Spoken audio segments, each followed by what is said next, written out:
Nithyanandam. My name is Nithya Mukthikananda. I'm a full-time volunteer at the temple in Seattle that was established by Swami. And I'm a tax preparer, a housewife, and I'm a karate kid, as somebody told me. And I just enjoy whatever I do every moment. So tell us about your husband took inner awakening first. So you might want to say, my husband, Mukthikananda, if I said that right. He took inner awakening and what year it was, and then tell me, what did you notice when he came back? So we met Swami in the year 2009. Say, my husband and I met Swami. My husband and I met Swami in 2009 in April when he had come to Seattle. And we were asked to attend the course, the discourse that he was going to give by my brother-in-law. He said, just come and meet him. You'll know what it is for yourself. And we really actually went there out of curiosity. It was interesting. Personally, I felt when I looked up and I met Swami and I had his darshan, it felt very nice. Felt extremely relaxing, and I felt there was something about me that he had stirred, something he said that made me even more curious to seek out and see what's happening. Okay, so here's what I would like for you to focus on saying what you need to say in one or two sentences. Okay. So it has to be really have a lot of punchiness. Okay. So you have to say something like, my husband came back from inner awakening. And, Got it. Before that, he was doing this with the kids, and he was upset, and he was grouchy, and he would blow the horn in traffic, and then all of a sudden, when he came back, he was like super, just really think of some specific things that you noticed before and after. Okay. Okay? Yeah. So after we met Swami in 2009 in April, my husband kind of got more connected. He felt he had to do the courses. He had to know more. He was more spiritually inclined than me. I was just a curious onlooker at first, just wondering what's going on.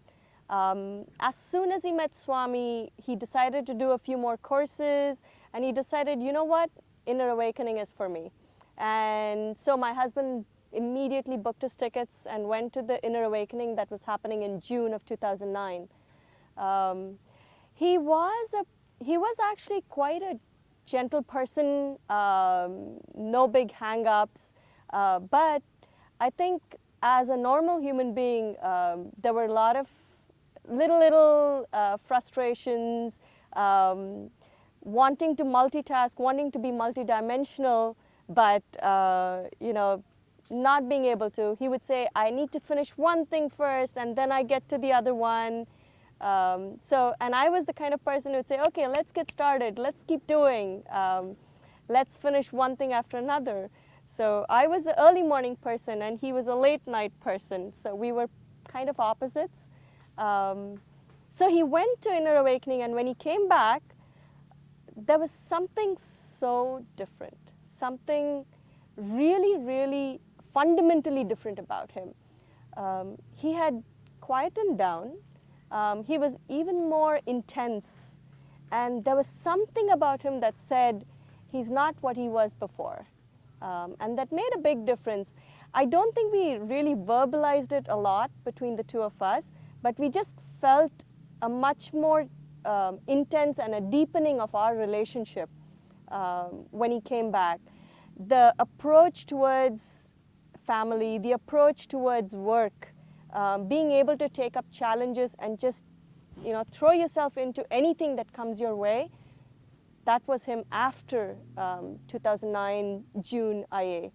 Talk a little bit about your educational background, because it's very interesting for the viewers. Sure.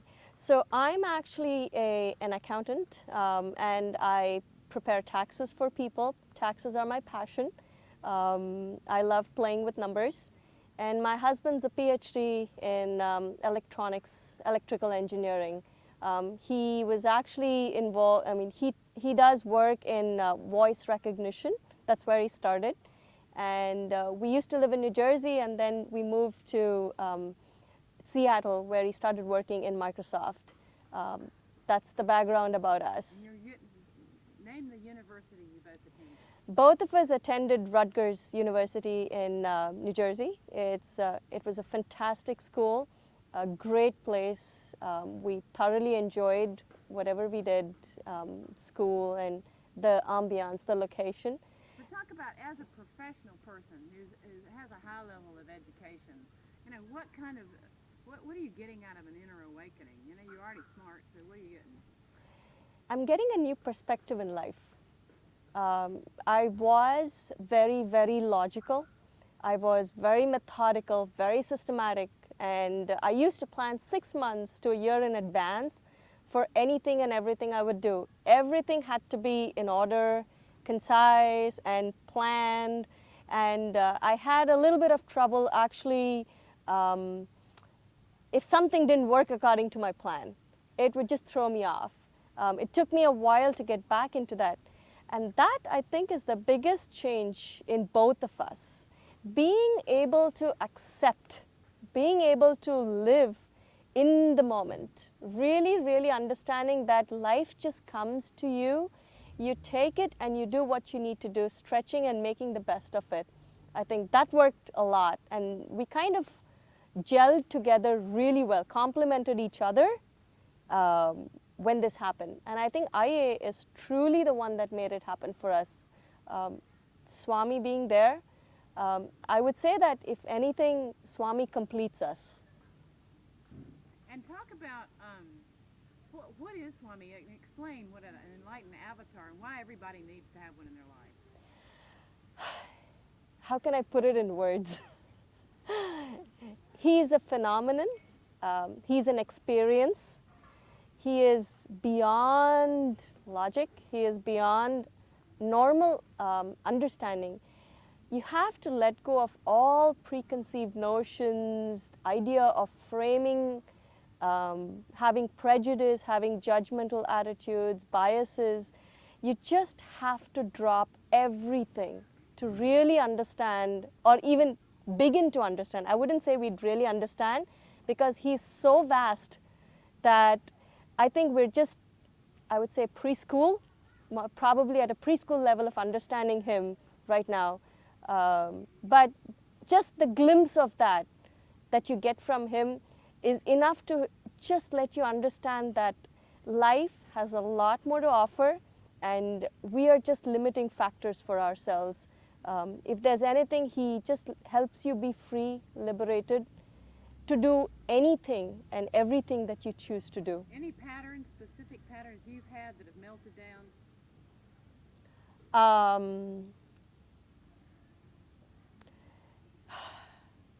I've had quite a few patterns. One of the biggest things is allowing